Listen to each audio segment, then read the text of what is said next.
വളരെ ഞെട്ടിക്കുന്നതും ദുഃഖകരവുമായൊരു വാർത്തയാണ് ഫുട്ബോൾ ലോകത്ത് നിന്ന് വരുന്നത്.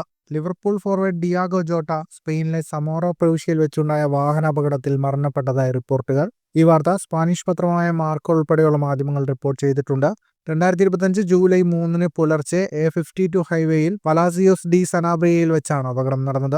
ജോട്ടയും അദ്ദേഹത്തിന്റെ സഹോദരനായ ആന്ദ്രെ ജോട്ടയും യാത്ര ചെയ്തിരുന്ന വാഹനം റോഡിൽ നിന്ന് തെന്നിമാറി തീപിടിച്ചതായാണ് വിവരം. സംഭവ സ്ഥലത്തെത്തിയ അടിയന്തര സേവന ടീം ഇരുവരുടെയും മരണം സ്ഥിരീകരിച്ചു. 28 വയസ്സുകാരനായ ജോട്ട കഴിഞ്ഞ ആഴ്ചയാണ് തന്റെ ദീർഘകാല പങ്കാളിയായ റൂട്ട് കാർഡോസയെ വിവാഹം ചെയ്തത്. ഇവർക്ക് 3 കുട്ടികളുണ്ട്. ലിവർപൂൾ എഫ്സിയിൽ 2020 മുതൽ കളിക്കുന്ന പോർച്ചുഗീസ് താരം English premier league, FA cup, league cup എന്നിവ നേടിയ ടീമിന്റെ പ്രധാന താരമായിരുന്നു. ലിവർപൂളിനായി 182 മത്സരങ്ങളിൽ പന്ത് തട്ടിയ ജോട്ട 65 ഗോളുകളും 26 അസിസ്റ്റും നേടിയിട്ടുണ്ട്. പോർച്ചുഗൽ ദേശീയ ടീമിനായി 49 മത്സരങ്ങളിൽ നിന്ന് 14 ഗോളുകളാണ് താരം നേടിയത്.